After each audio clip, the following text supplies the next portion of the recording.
Yeah, it's sort of. All here. Good evening.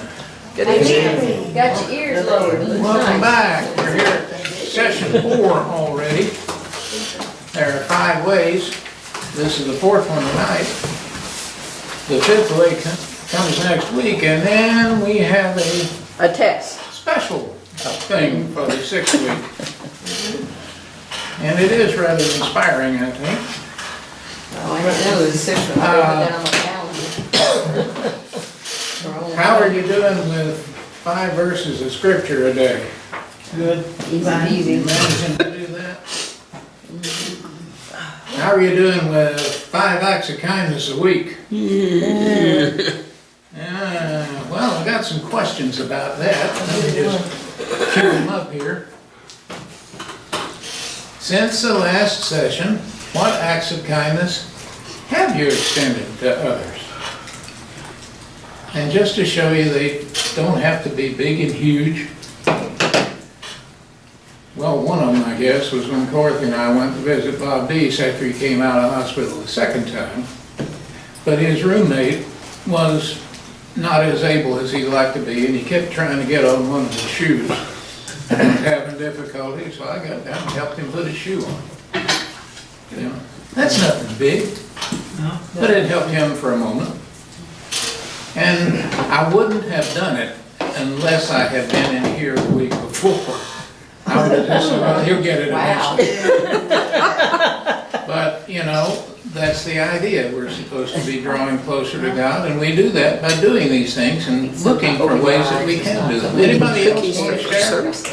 We made cookies for our service. Yeah, I'll share. I was in Hickory and I was in Walmart getting something from my mother, and there was a lady that was in a hurry behind me because she had kids and all this, so I only had one out, so I let her in front of me so she could get through with what she needed to do and going out to her kids, so, Okay, did she say thank you? yeah. Colin, would you have done that anyway, whether you were in this class? Sometimes I have, sometimes I don't. It just depends on what mood I'm in. Well, now we know what mood we're supposed to be. Yeah, yeah. Ken and I made cookies for first service last Sunday. Yes, that was nice. Well, You did what now? Made there's another cookies for question first. here that sort of follows of what, if any, frustrations did you experience as you tried to do this? Well, I was talking to somebody about St. Andrews, just about what a good church we were and everything, but about 30 minutes later, I thought to myself, why didn't I invite him to church or a Wednesday night dinner? And I was so frustrated with it. Just really, We miss those little nudges occasionally. yeah. Well, last Thursday, you know, Mary, I think I may have thrown something, Mary, somebody run into her car. She didn't do anything wrong, but she had to have extensive work done on it, so she was out of car for a week. And she cleans one of my friend's houses on Thursdays down in Clayton. But Mary was off work, so we took her down, I took her down earlier, and then we came back. But Malik, her 17-year-old, cleans with her. But Malik doesn't get out of school till 2:15.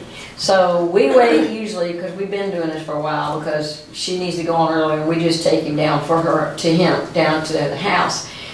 So we pick him up, and he's running late. I don't know, we wonder if he just hanging around with his friends, but we don't know. But anyway, we pick him up, and he's running behind, and we get down there, and we leave him to clean, then we go and pick up her car, and then we bring her car back to them so they have the car now, because it was finished, and it was in Clayton, the place was, or kind of. And we thinking we're gonna come home, and then she looked at us and she said, well, Malik's gotta be at Wendy's, of course he's finally gotten a job, at 5 o'clock, and this is like 4:30, you know, I mean, he needed to leave right then, and Mary wasn't through.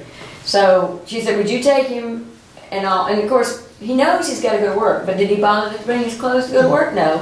So we have to rush, get him to the house, this is the frustrations. 17. We get him back to the job, and of course, and now he's 5 minutes, well, because of the lights, he's about 5 minutes late. And as he gets out of the car, I handed him I only had $3, and I knew he didn't have any money. I thought, well, he might want to buy something when he's there. Hand him the money. He did say thank you, which was surprising, because it's not that he doesn't, Mary's taught him to say it, but he doesn't always do it, you know, he's a boy. Not a fest for boys. A 17-year-old teenage boy, let me put it that way, a teenage girl would do the same thing too. But, as he got out, you know, we were going, and Marshall's waiting on me up here to show me how to do the board, and Claude's looking at me like, we're always in these dramas, and he got out of the car, and I just said, you're welcome. And he shut the door, wow, he never, I'm just like, So was that a difficulty then? it was difficult for me just because I said, you had home training, I know you know to do this. And we at first, yes, it was difficult. Did these acts of kindness bring you joy, at least for a moment? Most of, it still gave me joy because it helped Mary, but, you know, but there are frustrations that come with it because you're talking about even, One frustration I have is I don't get out and see people that much. So, you know, other than her and that thing she calls a cat, there's not much for me to be kind to. well, wait a minute, now she should have had a wonderful week then. You should have been doing all kinds of good acts for you.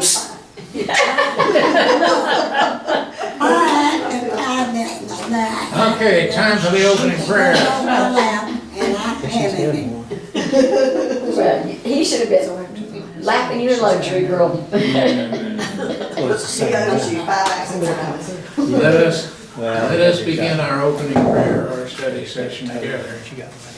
Holy and generous God, we thank you for your abundant blessings, your amazing generosity toward us. We do. We stand in awe of your gifts of overflowing grace, mercy, and love. Open our hearts that we may respond to your love with generosity toward others. In the name of your Son, Jesus Christ, we pray. Amen. Amen. If you look right at the beginning of the chapter 4 this week, you'll see Matthew 6:19 through 21. Would somebody read that, please? I will. Do not store up for yourselves treasures on earth, where moth and rust consume, and where thieves break in and steal. But store up for yourselves treasures in heaven, where neither moth nor rust consumes, and where thieves do not break in and steal. For where your treasure is, there will your heart will be also. And read that first verse again, verse 19. Do not store up for yourselves treasures on earth, where moth and rust consume, and where thieves break in and steal. But store up for The yourselves. Common English Bible puts that. Stop collecting treasures for your own benefit on earth, where moth and rust eat them and where thieves break in and steal them. It's a little different. But I think it covers the same general idea.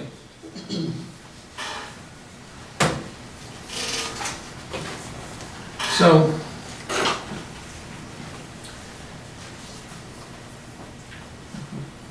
I guess that's the NRSV is what we have in the book, Yes. where Jesus says, do not. The CEB says, stop. Is there a difference in those two things? Yeah, one's you're doing it and they're telling you to stop, and the other is don't start it. So which one of these do you think we need to read when we read this? Probably just stop. Stop. We're probably already doing it. There are a couple of points here that we need to be aware of, and probably already are, is don't let material possessions come between you and your God. And the other thing is Jesus is telling us to put our interests in something that is trustworthy, which is God. Because worldly things will not do it. They may seem to, and they may for a while. But they're not trustworthy like God is. Have you ever lost anything to rust or rot or theft? Yeah. Maybe just damage? Like a tree falling on your house like ours did? How did you feel about that loss? Think of one particular thing, and how did you feel about that loss? Electricity. Electricity. Nobody likes to lose electricity. That's right. And on behalf of my former employer, I apologize. I think it also, sometimes it depends. Say you wake up in the morning and a tree fell on your car. You get frustrated, probably angry. But if you're in a wreck, car gets damaged and nobody hurt, you're kind of thankful that nobody was hurt. So sometimes, yeah. But if you like that car too much, you'd still be upset, and that's what a lot of people are, you know, that car is Well, their I know baby. when my Honda blew up, I cried because it was my dad's car. But I got over it. Yeah, when she got a new one. When she got there. From her husband who did an act of kindness. We're gonna go way back here. I'm glad yours got it. Yeah, well, it was an act of kindness when she stopped driving mine. And yes, it does, and that's enough about that. What kind of treasures in heaven are we looking to store up? I just think Goodness. good feelings, I mean, of being Peace. there. Goodness. Yeah. Salvation is how you get to heaven. Salvation. What are these treasures that are actually in heaven? Joy. Complete connection Joy, with God. love, Goodness. Oneness with God. I mean, there you go. That's the one I was really looking for. because that's what it is that we're separated from God right now, and that's, you're back with Him. And that oneness, well, it's a interesting theological point, and I have probably an unconventional view of it because of the things that I've read over the last few years. But heaven and earth have been separated. They were together at one time. The Garden of Eden tells us through a story that they were together because God walked in the garden and Adam and Eve were there. They were in the presence of God. But that broke apart. And it's been apart ever since. But it will come back together at the end. And heaven and earth will be one once again. There won't be any separate heaven, no separate earth. There won't be any need for churches because God will be in the city. And the city perhaps is a metaphor for all of humanity. The place where everyone lives and no bad things are allowed in. You know, Heaven being in the presence of God, that's what it's about. Eternal life before the very throne of God, where we can worship forever because that's what we were created for, is worship. Fellowship with our Savior. I was just gonna mention that, you know, the English poet, writer, William Wordsworth, he had a theory of, that when we were born, we were ripped away from God, and that, our journey is to try to, through nature, and of course he was a naturalist and all, they believed in a romantic poet, that you worked your way back to heaven, but. That's why he was a poet, not a theologian. I kinda like the idea.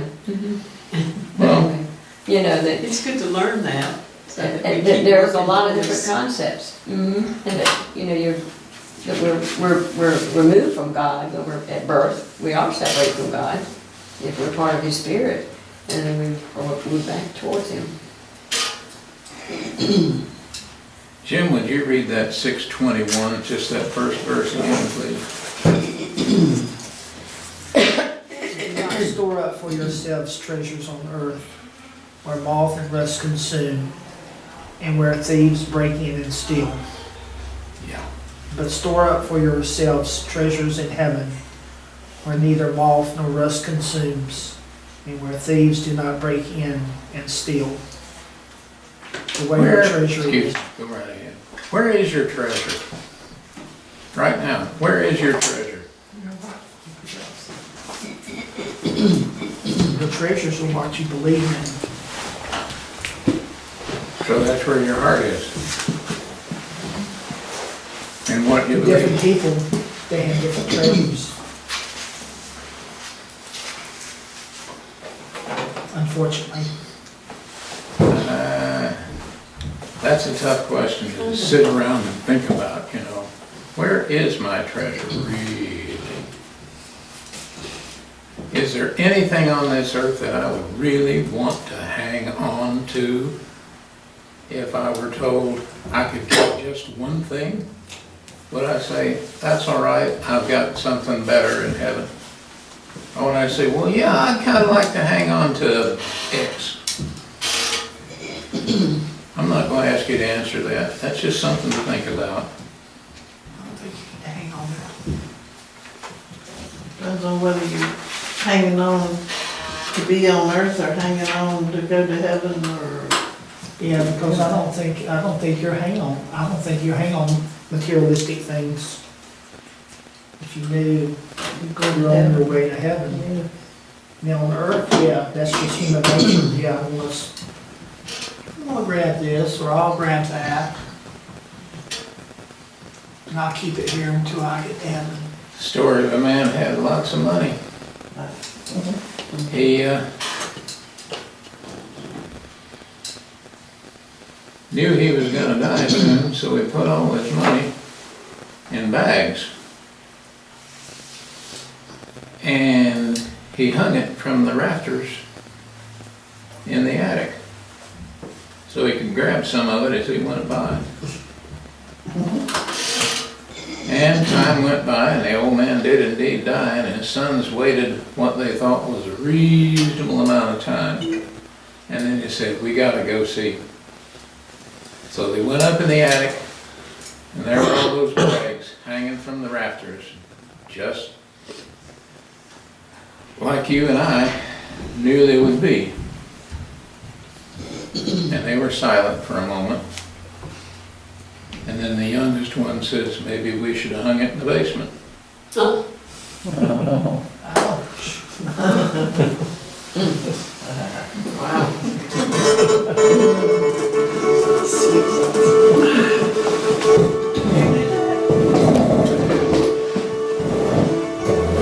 Was that your introduction into this?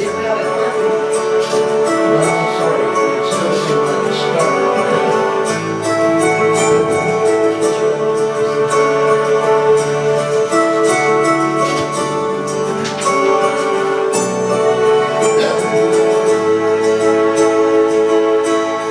It's great to be back with you today for session 4. And I want to thank all of you for joining us and watching this at home. And we've been walking through these 5 central practices that help us walk with Christ. To be healthier, if we practice these things, we become healthier, we are stronger, we become more the people God wants us to be.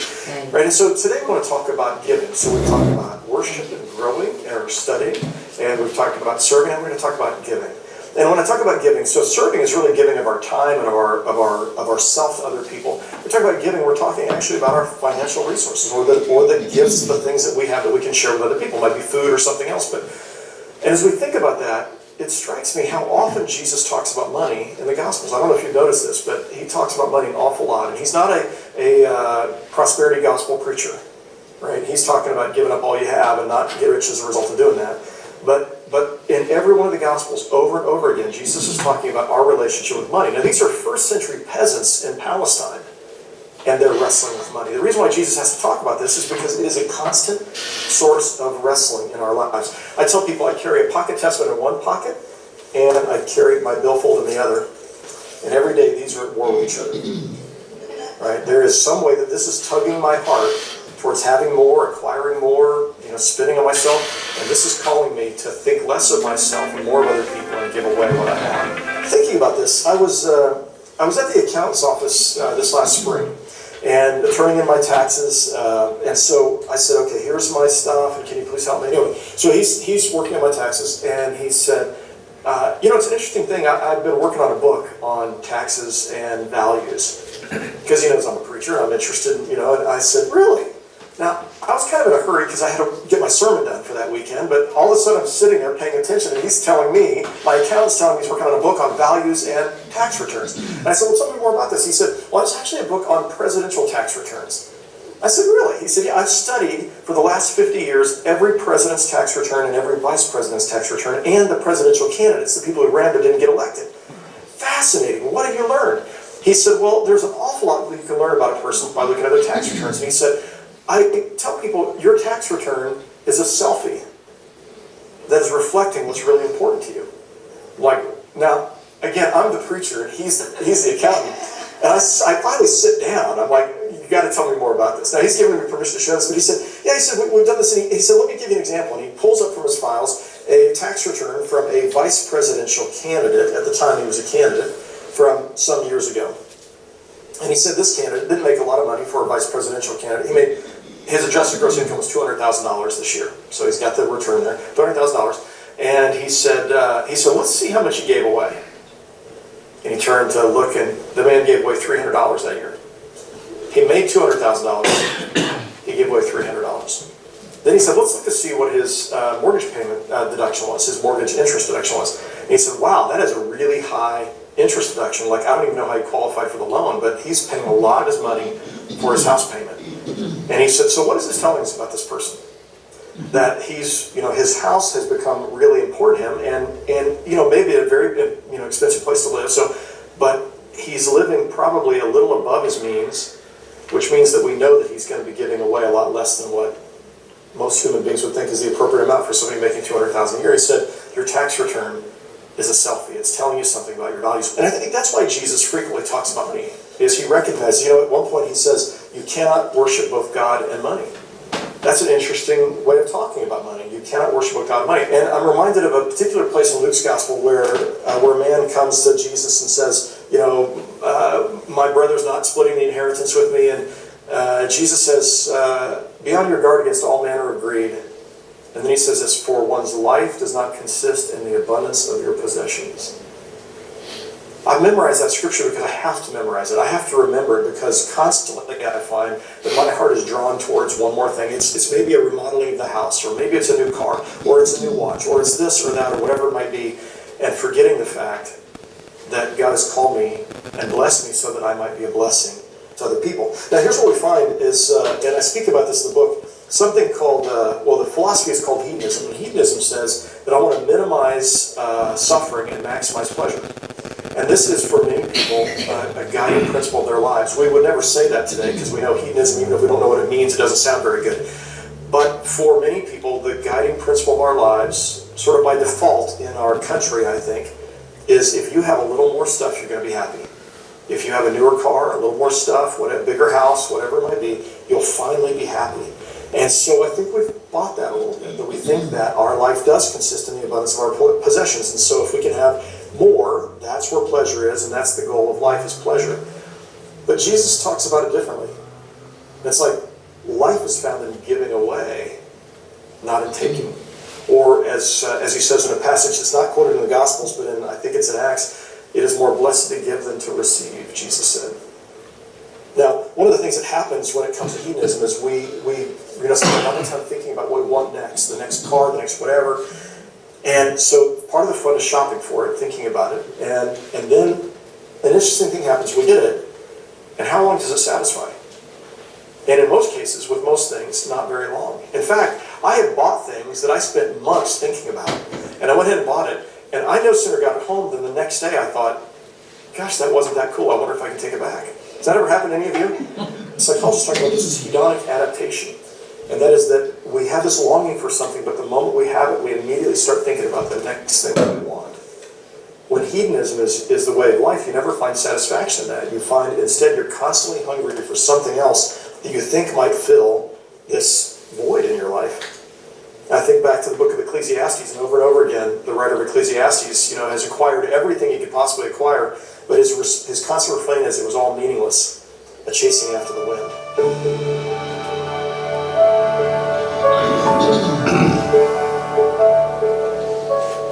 All right, so I want to suggest just a couple things that you might do when it comes to finding life, and what I would suggest is possessing your possessions instead of your possessions possessing you.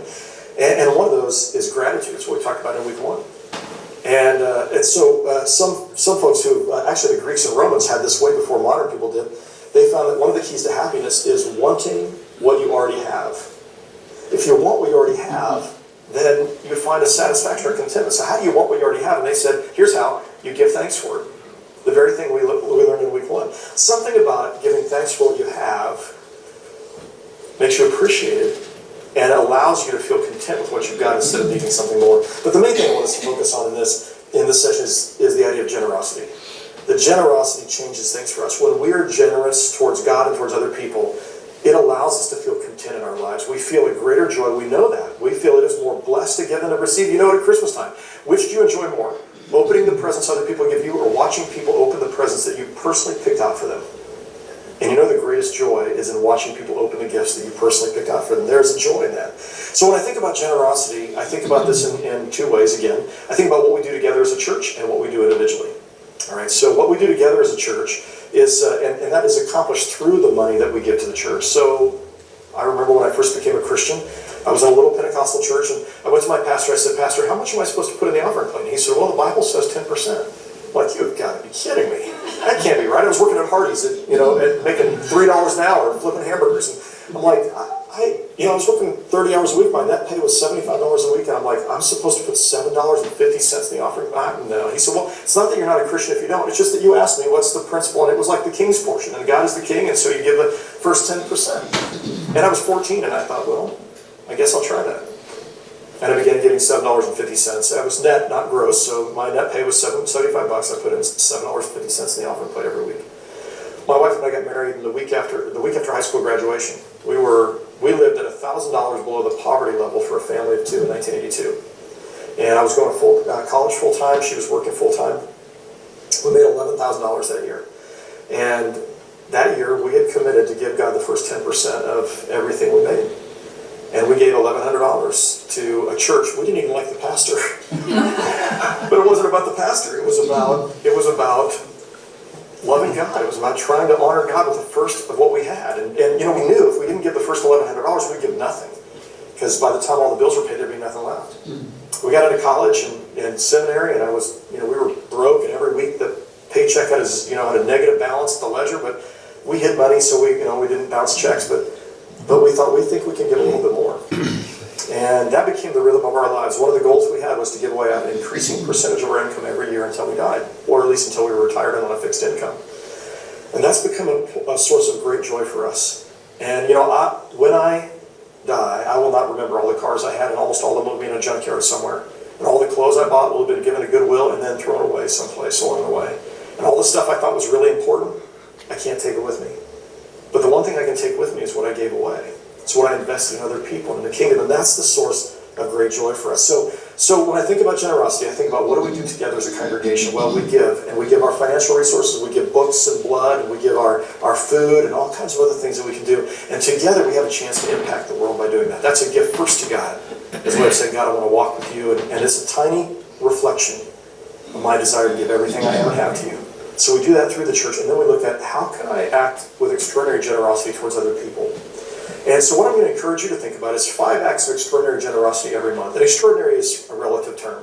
But when you're doing something over and above what you would normally do, whether it's a wait person at a restaurant and you're giving a big tip, or whether it's a neighbor that needs a meal that's cooked for them, or something, whatever it is, but it's closely aligned with service, but it's actually giving some of your substance, some of what you have, to help somebody who's in need.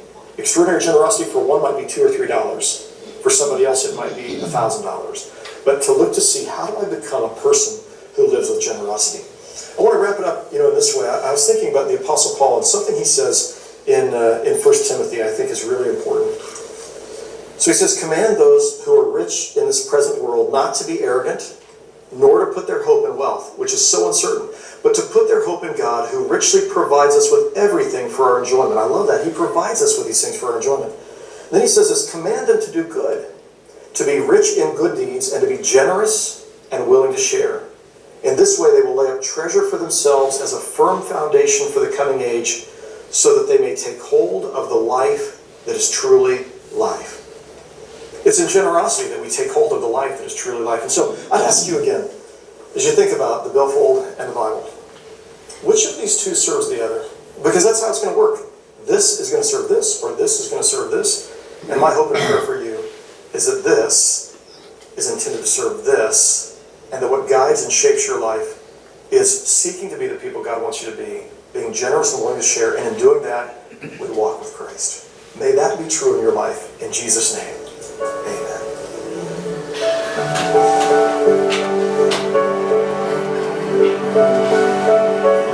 That is familiar, and some things in the video he doesn't cover in the book. Let's talk about the video for just a minute. Is your wallet and the Bible in conflict with one another?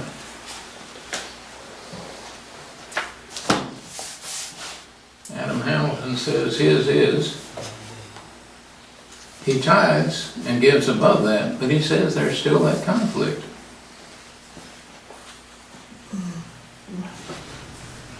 I'm thinking that Adam Hamilton makes plenty of money though, and that he has Mustangs and homes and things, you know. But how much conflict does he really have? I don't know, when you start off your first year of marriage making $1,000 below poverty level and you were tithing That then, was 40 years ago. That's Didn't the we way all we do all that? started out. Did we Yeah. all do that? Yes. did we all Everybody out tithe there back did. then? I didn't. I did not. I knew a woman, I worked with her, said that she always tithes, and sometimes she would put that check in the offering plate on Sunday, not knowing whether it would clear in the coming week, but it always did.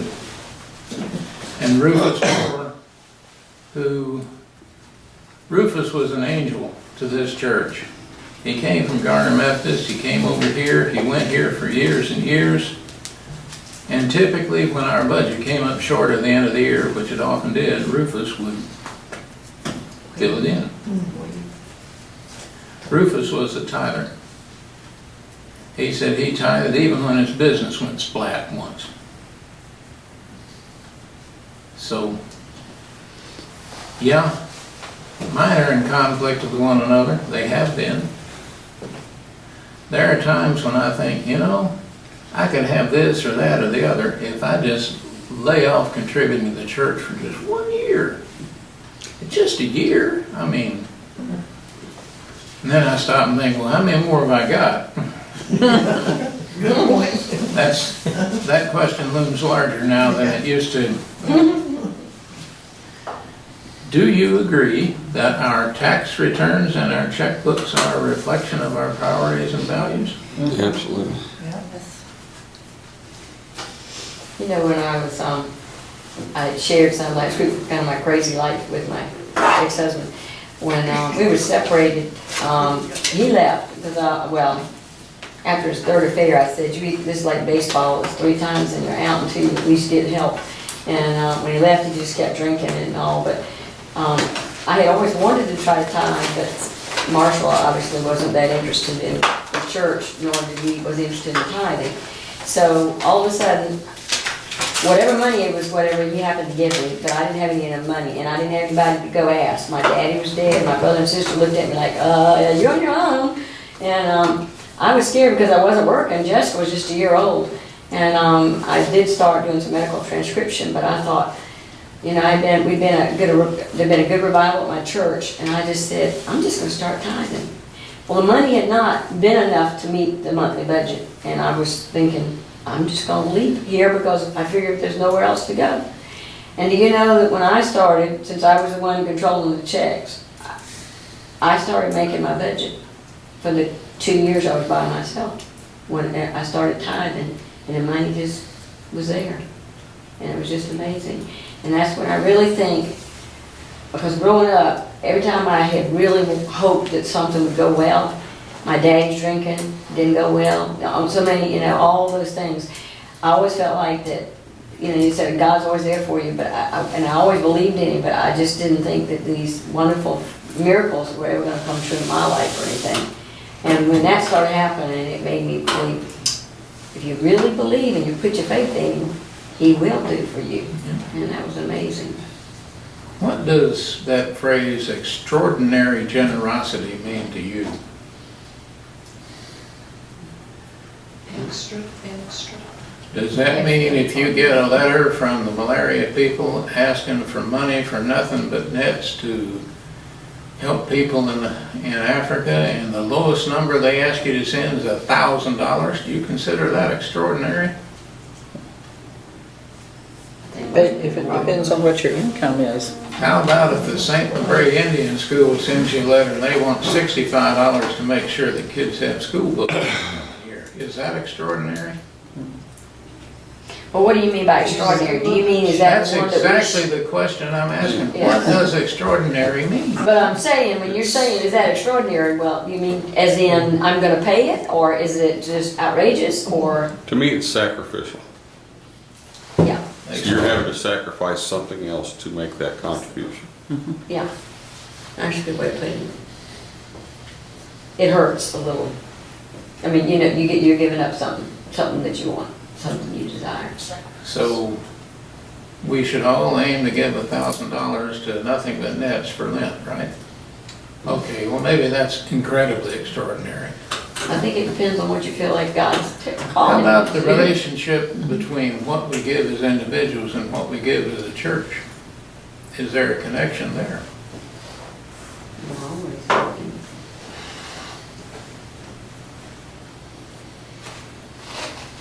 Not quite so clear, huh?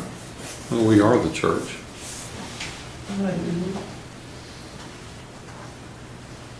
The church doesn't ask me to donate to Indian schools or Nothing But Nets or a number of other charities.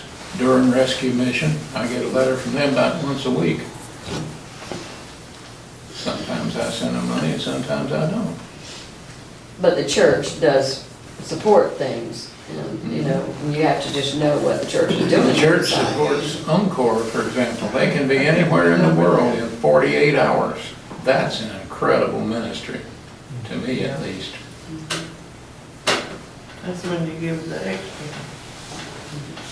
But I wonder how many times the church gets a request that maybe they don't respond.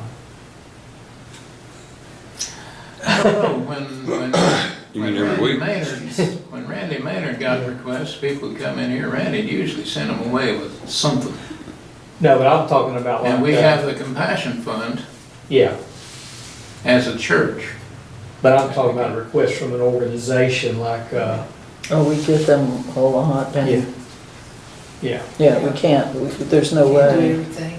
We wouldn't be able to pay the mortgage or something. I mean, as mission chair, I can tell you, we get a lot of letters asking for money. Most of them are form letters that everybody gets. If you get a handwritten one or something like that,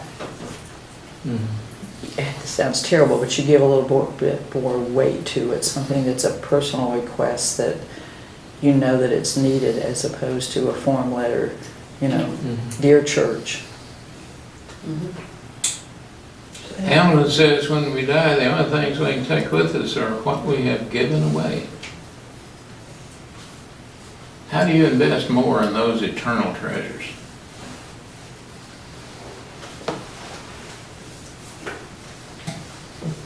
Give more away. You give them your time and your talents. Our prayers, our presence, our gifts, and our service, that's Yep. just to the church. We can give that to the community Yep. too. To our neighbors, to people we know and people we don't know. Well, he mentioned in the video, and it's in the book, about hedonism. There is a resort called Hedonism 2 in Negril, Jamaica. And my coworker and her husband went there for their 25th anniversary.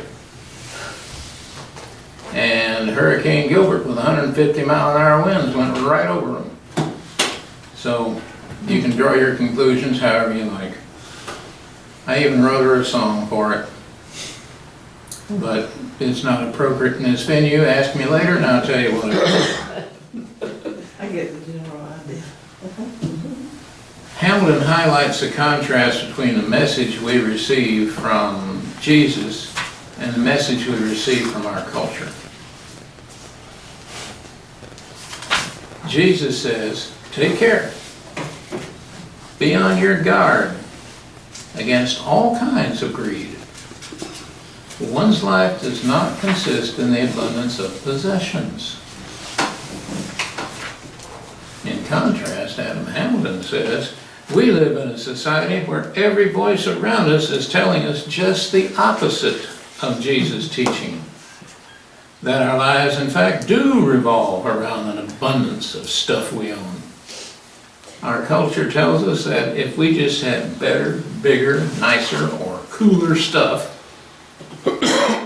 we'd be happy and more fulfilled. It's the great marketing ploy. Huh? Yeah. It's the great marketing ploy. If you want to sell items, you first need to sell the need, or the thought of the need. Yeah. Have you ever acted on the belief that you would find happiness or fulfillment if you just owned a certain item?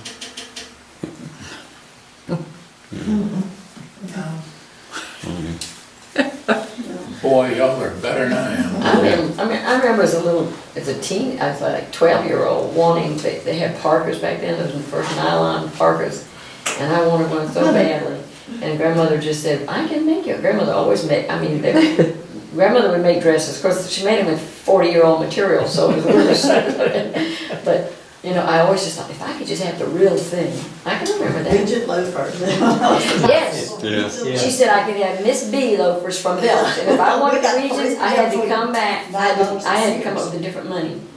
I remember when I was probably about job. 4 years old, there was a bigger kid around and he had a ping pong ball. I'd never seen a ping pong ball. And he told me it was an egg. Well, I knew from experience that eggs didn't bounce like that. And when my mother told me I couldn't have one and come on, we were going home, I did pitch a fit.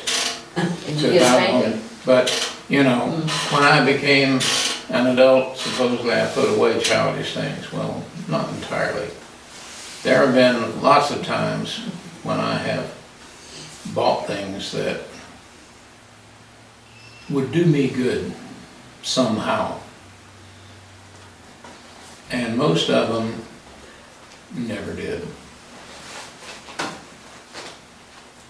So I saw a bunch of people shaking their heads and, no, that never happened to me. If it never happened to you, thank the Lord for it. If it did, or still does, just remember, you're here to find a way around that kind of thing. I like when he explained it, that sometimes the thinking of it, the anticipation of it, the researching of it, the whatever, and then you get it and it's like, Yeah. I remember getting a couple things, thinking, boy, I wish I could take this back. It's not all that it chucked up to be, We have so much though in our society already. If we had to do without the air conditioner and if we had to do without the TV and it could go on, that would make a difference. There's still lots of people in this world that don't have any of those things. Well, you see why all the third world country people think we're millionaires. Oh, yeah. Because what we have in our hands. Yes, compared to them, we are.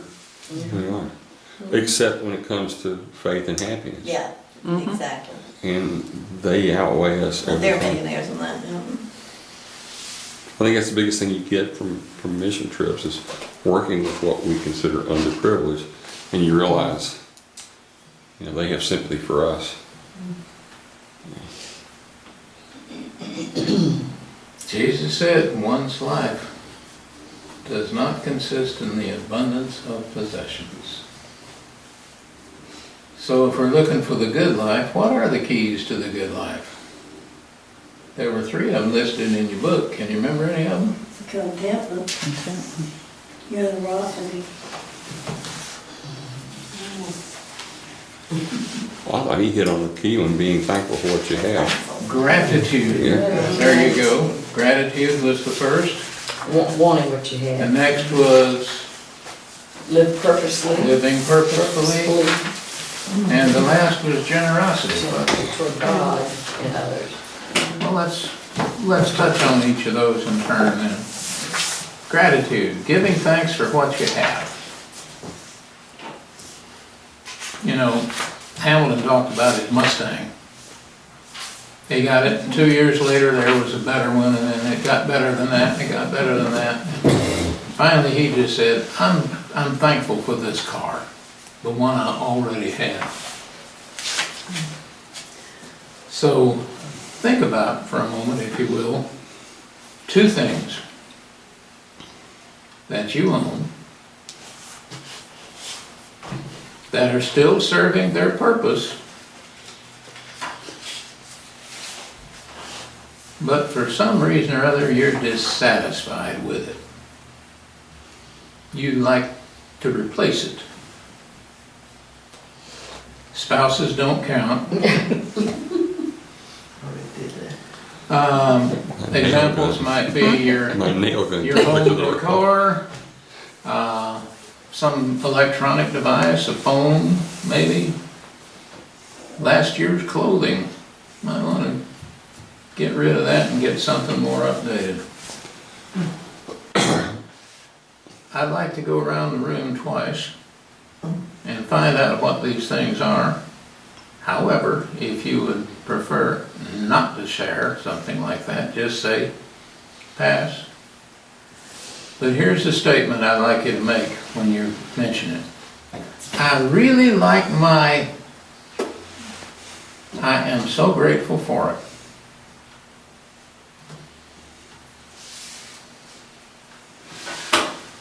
I really like my acoustic guitar that I got from my daddy after I bought it for him. It came back to me. I'm grateful for it.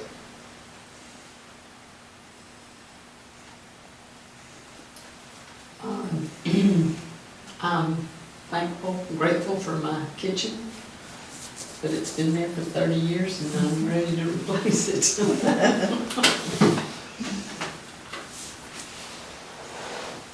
Me too.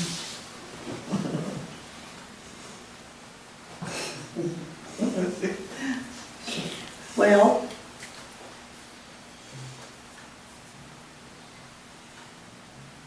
I'm not sure. I got several things I like, but I don't think I want to get rid of them.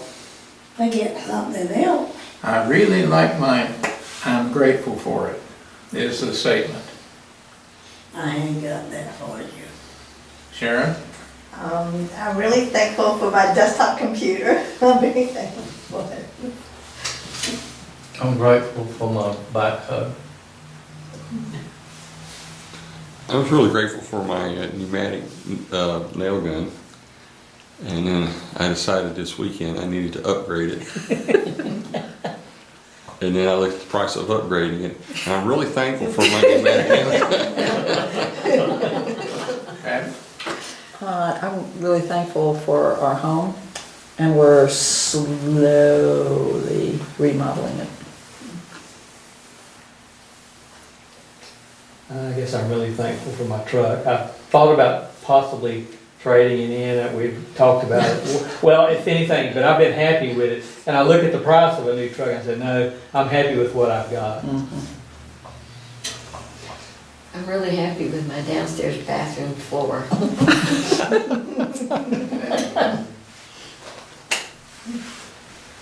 Well, I'm gonna repeat what Patty said. I'm real happy for our house. I know there's probably a lot of upgrades that could be done with it, but at the same time, I understand that there are other people that don't have as good a house as I have, even though it needs to be upgraded in my eyes.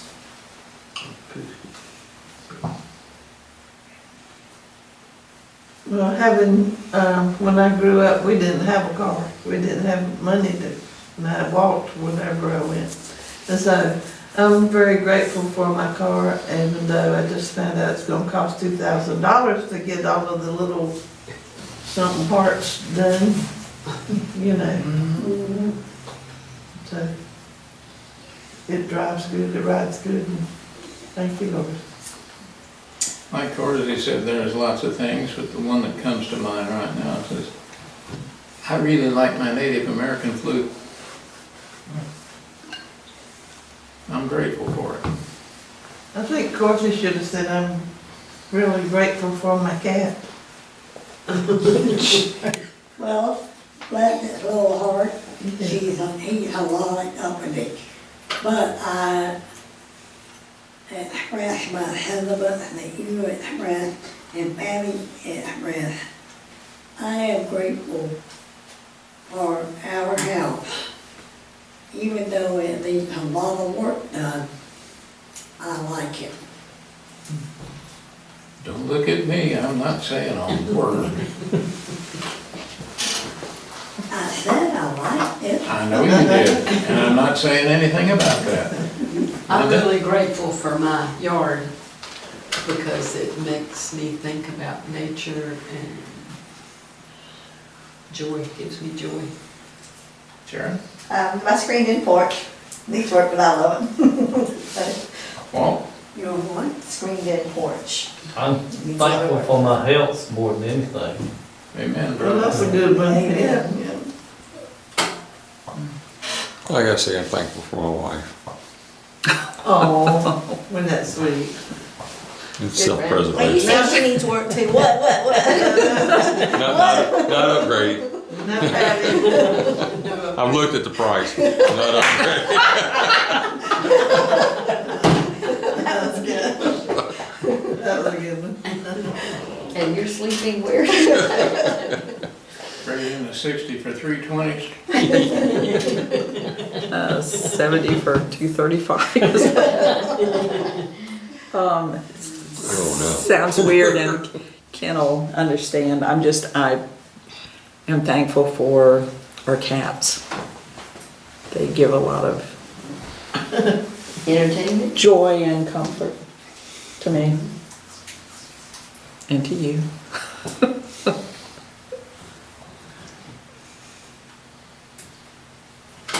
Oh, okay. Well, I guess I would have to say what Ken said. I'm thankful for Elaine. She's helped make me a better person than I was before. So I'm grateful for that. no. She's made you a saint.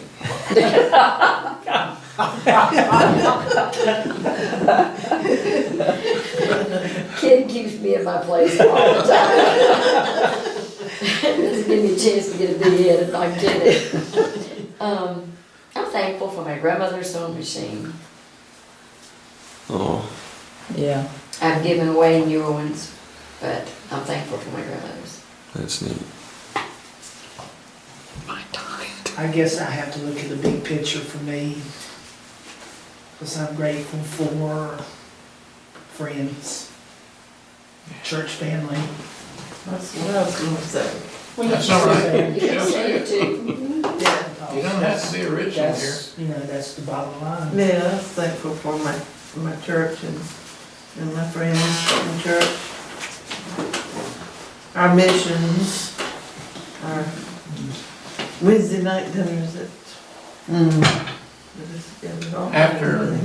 After this little exercise, do you feel any differently about the things you named than you did before you mentioned them? Maybe, maybe not. I don't know if it's just age and maturity, but I've gotten to the point where I'm just really pretty satisfied with everything, as long as it'll at least run or work, or I can make it work. I'm past having to have all the bells and whistles. Just want it to all work and be pleasant. If you cultivate this attitude of gratitude, as I think that's a phrase somebody came up with one time, toward your possessions, it will help you grow in your gratitude, because the more you look at, well, I've got this, and I've got this, and I've got this. I sat down with a sheet of paper one time because I wanted to be justified in my own mind. And I made a list of bad stuff that was going on. I must have had 8 or 10 things. In your life or in the world? Yeah, in my life. Okay. And then I said, well, to be fair, I should make a list of things that's going right. Filled up the whole column and had to start another one. So, yeah, the gratitude kind of smacked me between the eyes. Maybe I ought to pay attention to all I've got instead of all that I don't got. Because quite frankly, what I don't got is gonna be way bigger than what I do.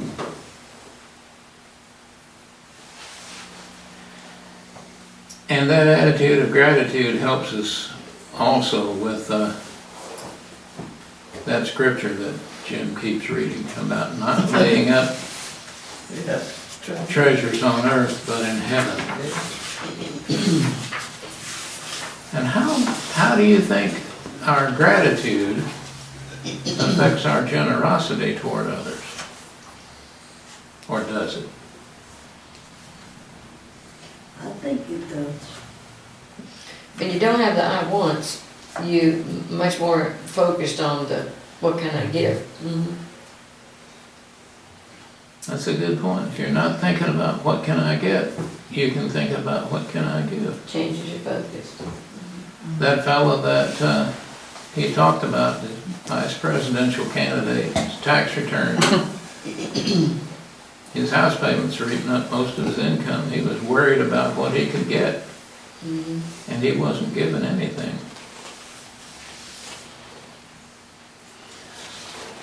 The second key, after gratitude, is living purposefully. This is a big deal. Some time ago, there was even a book out called The Purpose-Driven Life by Rick Warren. A bunch of you have probably read it, and maybe even taken a class in it. What adds meaning to your life? What adds meaning to your life? I mean, other than cooking supper. I just enjoy bringing joy to other people. And my grandmother, I think, ingrained that in me. It's not out of any infinite wisdom on my part, but grandmother just always did. And I went to live with her in 6th grade because life at home got even worse, and it was really bad. And we ran away to live with grandmother. And she just was always, she would cut her camellias off of her plants and take them in a dress box downtown to the department store in downtown Charleston. It's called Condoms. And we would go around and take it to the sales ladies. It had been all the sales ladies that we go and, buy our shoes and different stuff. Well, I didn't get to buy my shoes there, but I bought something.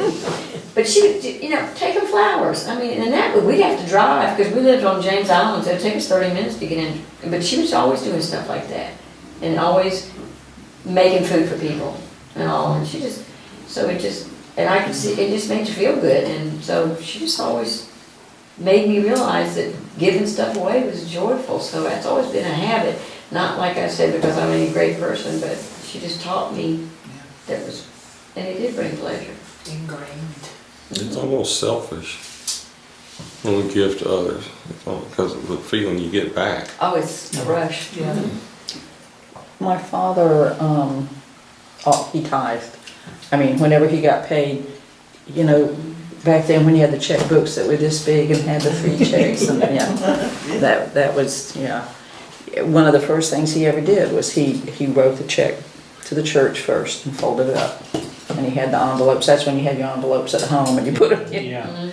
And I know that, I remember him giving to the church and doing for the church. And I grew up with that.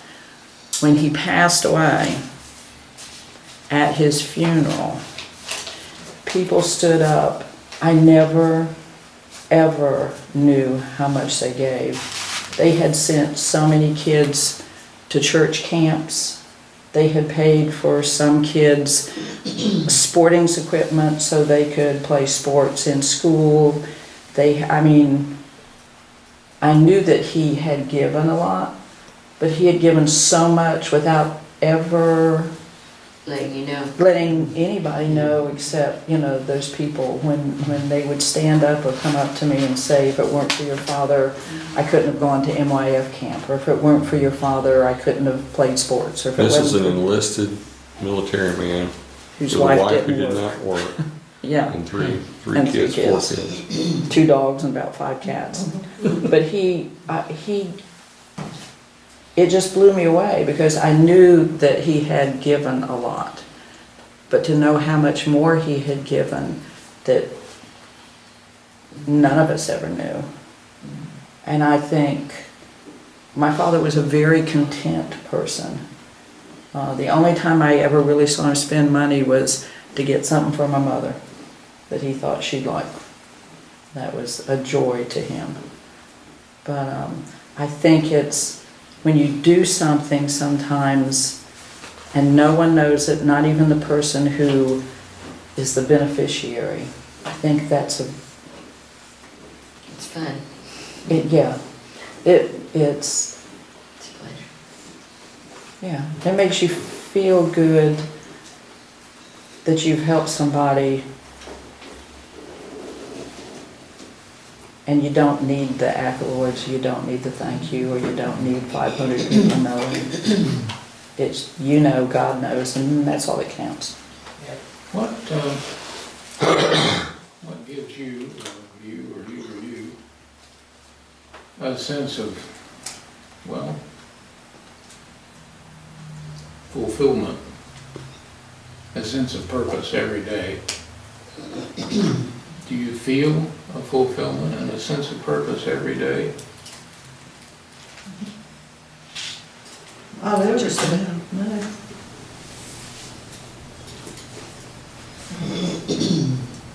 So for living purposefully, we should look for things to be purposeful in life. Okay. And that might include generosity. Daddy's grandpa was very generous. Some people are generous with their time. I think Nancy Cope is probably one of those. She does a lot of visiting over in the assisted living center. She doesn't necessarily know those people. She just goes in and says, "Hi, I'm Nancy. How you doing today?"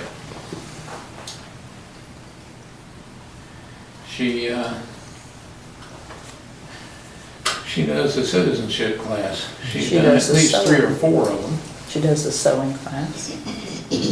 Sewing class, yeah.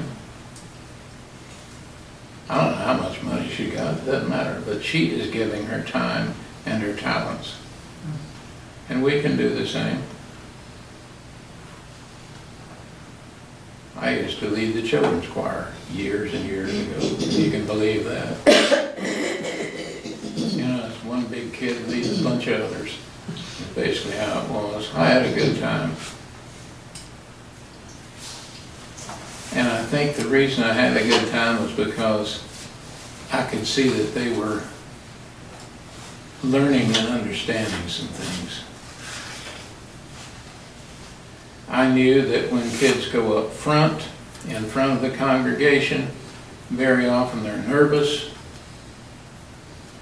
And one way they let off their nervousness is to fidget or maybe whisper to each other or whatever. I gave them a little pep talk out front. I said, we're going to go in there and we're going to stand up in front of the church where you can see everybody and they can see you. But they don't know what you're going to do, and you do. So you're the ones that are in charge here. And there are a lot of your parents out there that have never seen you behave like they want you to. When we go up there, let's show them what we can do. And they would go up there, they'd be perfect little angels. And yes, occasionally I would ask the boys to say something and see if the girls could say it louder. Yes, I practiced sexism to get them to all participate, just whatever it took. But they gave me a whole lot back. And some of them I see growing up today with kids of their own, and they still occasionally mention those days to me. And all I did was just give my time. I wasn't even a music person. You know, I could read music, but that's a long way from playing the church piano. Well, Jesus said, I am the way, the truth, and the life. Or as the Leader's Guide wrote it, the lift. Apparently the spell checker got him somehow. He also said, you must love the Lord your God with all your heart, with all your mind, with all your mind. This is the first and greatest commandment. And the second is like it. You must love your neighbor as you love yourself.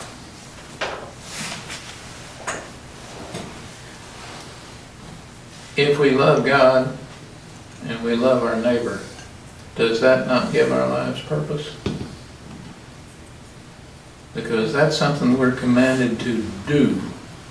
And we can do that every day, one way or another.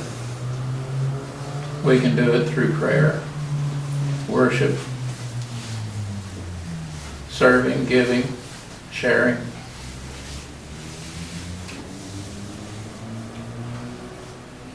And there's a relationship between this love and our generosity. Because if you truly love your neighbor and your neighbor is in need, you will help your neighbor. Remember that song we sang one Sunday?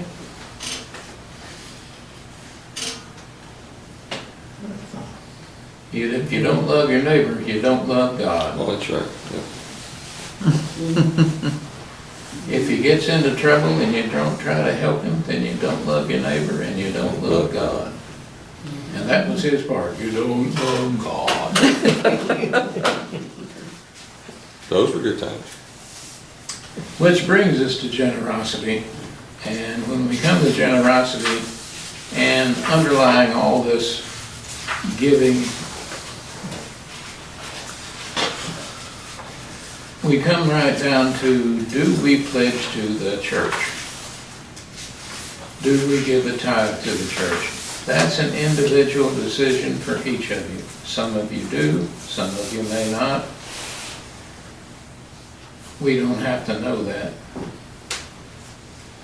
I am reminded of a little skit I saw at a Methodist church in South Central Missouri that was encouraging people to make out their pledge. One teen was sitting here working out something, the other came in and said, hey, what you doing? So I'm making out my church pledge. Your church pledge? Yeah, you know, so I know how much to give to the church. Now, my father says pledges for the birds. I said, you mean like cheap, cheap, cheap?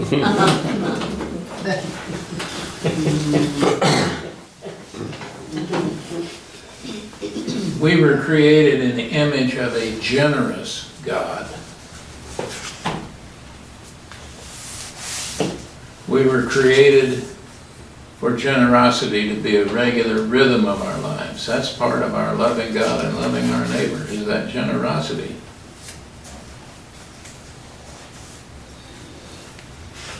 Someone once asked Kenneth Copeland, Brother Copeland, I don't know how I can manage to give everything I got to the Lord. Brother Copeland said, well, if you start with yourself, it's no big deal. Generosity begins in your heart with the love that God put there. You can find in your book, God Made Us for Generosity. What page is that? 103? No, 99. 99. Page 99. What is generosity? Can you find that answer in there?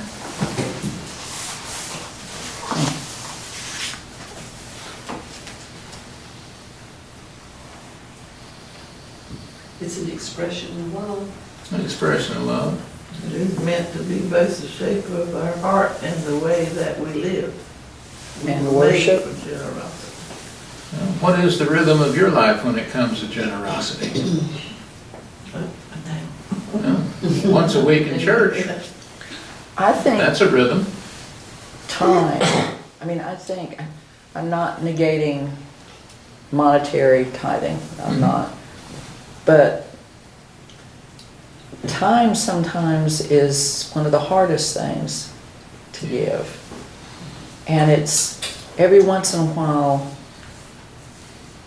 someone will be asked, hey, can you come help us, say with Kids on a Mission tonight?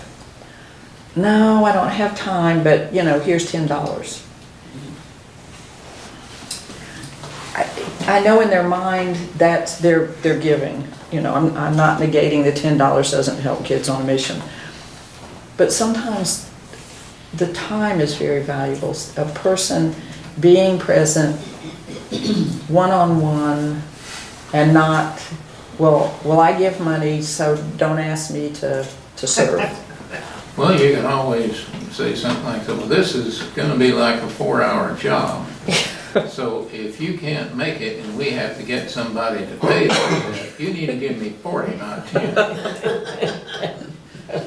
kind of want to stay in missions. Money doesn't truly connect us.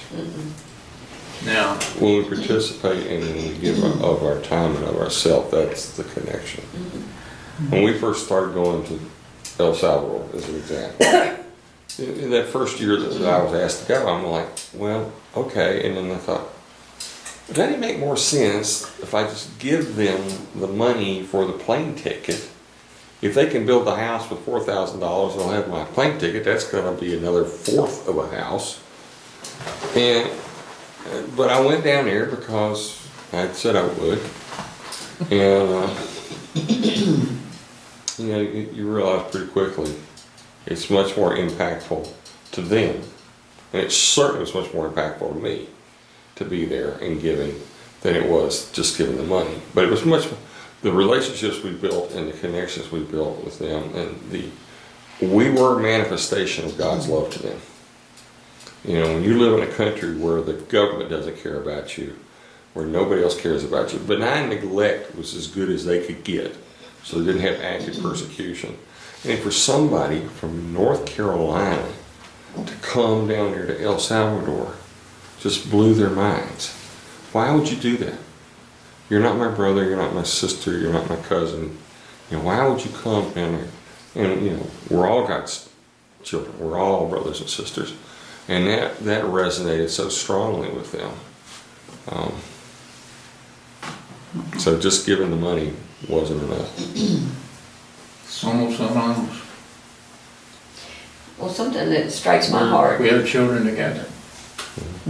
something that strikes my heart is the way that you and Paul both are here every Monday night praying, because what greater gift can you get in prayer? And I so many times think I need to go, and then I'm thinking, but I'm there Tuesday, and I'm there Wednesday, and I'm there Thursday night, so maybe I should. But I feel guilty, but I just, when I'm writing my notes to every week to Cheval, it's nice for me to say that I know that my church is still praying for you. Absolutely, but you know what, I feel guilty that I'm not here the Tuesday, Wednesday, and Thursday that you are. So, But I'm not, but you're working, you're still working full time. Yeah, I do, but You're hey, working full I'm time. working nights. But I know, but anyway, that's a real blessing. I want y'all to know that. It's a blessing. It's all, It's all everybody a has their blessing, own, yeah. but Everybody's the called prayer is somewhere. so important. I agree with you there, I think the prayer is so important, but so is everything, everything has some I know. importance. I know, okay, what you're And doing. it's the things that you came up with. Yeah, I mean, God calls us all to different things. That's exactly right, we're not all hands or fingers or toes. That's right. So we're saying thank you. I have a series of questions here from the leader guide. I'm not going to ask you to answer these out loud, just to think about them for a moment before I move on to the next one. And the first one, are you stingy with your tips? Do you try to get people down to the absolute rock bottom when negotiating a purchase? Or do you try to find a fair price for both you and the seller? Do you give generously when there is someone in need? Do you resent being asked for money, either by your church or by others? I always had a problem there. This guy's standing by the side of the road with a sign that says he's homeless. Some people say, well, he's probably making $60 an hour standing there like that. You know, that's his job. Why should I give him any money? But then I remember that scripture that says, give to him who asks of you. I had a fellow ask me for money one time, and I said, well, how about I buy you something to eat instead? This was in downtown Raleigh. We walked 5 blocks together to a place where they gave a lot of bread with the sandwiches because he said you get more there. And I bought him lunch. That's why we have Angela bags. That's a thing that the church does, but when it comes to distributing them, that's something that we do. So that's where these two meet, is those Angela bags. And you don't have to think, should I give this guy some money or not? Should I give him anything or just drive on by? Just roll down the window and hand him a bag. Paul, there was a guy that I gave one to over near Walmart, and he looked at me and he said, would you tell your church thank you? I get these about once a week, he said, and they really mean a lot to me. And I'm like, wow, that was good. That's all you have to say. Yeah. Do you look forward to being asked and having the opportunity to give? Say that again. Do you look forward to being asked and having the opportunity to give? Yeah, sometimes. I don't look forward to Sometimes it, not. but I don't mind, I just don't sit down and go, oh, I'm gonna be asked again. How Didn't bring does, my cash today. you can answer this one. How does the practice of generosity help us grow in our faith? Makes us more aware of things that we can do or. It's hard to be generous, I think, to someone unless you think about them and their situation. And when you start doing that, you begin to realize that you're thinking about a neighbor. And the generosity is an expression not only of your love for your neighbor, but of God's love for you. So I think they are tied together. You think about what would Jesus do? Yeah, those little bracelets are real popular. It I changes even your got a little perspective. model Volkswagen car that has WWJD written all over it. Jack Matthews gave that to me. It changes your perspective from being inward looking to outward looking, and then you, once you start looking outwards, because I was really, really bad for decades. A to B. And don't get in my way because I'm going to B. And I don't know how many people I walked by that needed help or could have used the time. And if you start looking outwards, and then you start noticing all the opportunities around you. And I can say I understand that perfectly because we're both engineers and both went to the University of Tennessee.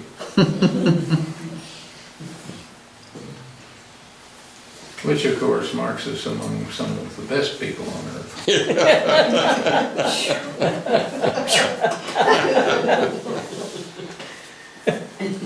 I'm gonna be nice. What excites you, or does anything excite you about living a life of generosity? It's an opportunity to get out there and make that difference that you said to yourself when you were back in high school, I want to make a difference in the world. Every one of us has said that at some time or other. Well, generosity is one way to do that. And it's never too late to start. So my boss said you can't start any sooner than now. So don't worry about it if you haven't done it. Go do it now. And it's neat to see sometimes the results of your generosity. Somebody else succeeds, somebody else. I think of some of the families in Family Promise. I know sometimes it's a big pain to fix a dinner and to come feed them, stay overnight, but when you sit down and talk to some of them and they have just gotten a job, or they're going to be moving into an apartment, or they're going to be, you know. Things we take for granted. Yeah, and a lot of them will just say, you know, thank you, thanks for opening your church, thank you. Not everybody, Yeah. but it's, A lot of them. Just Yeah. part of the vehicle that gets them there. yeah. You just answered my next question. Okay. How does the practice of the spiritual discipline of generosity bring you joy? It's just, that's One of the things I Okay. love about the church. For next week, remember to pray 5 times a day. Aim at 5 acts of kindness during the week, or more. And practice gratitude and purposeful living and generosity. And see if you can get a handle on how you might do 5 acts of extraordinary generosity over the next month. That doesn't mean a lot of money. It just means perhaps going out of your way a little bit, and doesn't necessarily mean money either. It can mean time. If you don't squash somebody, does that equate to an act of kindness? In certain circumstances. Because there's yeah. twice this week. I haven't even been around you, so. And of course, read chapter 5. If you turn to the end of the chapter and let's do the closing prayer.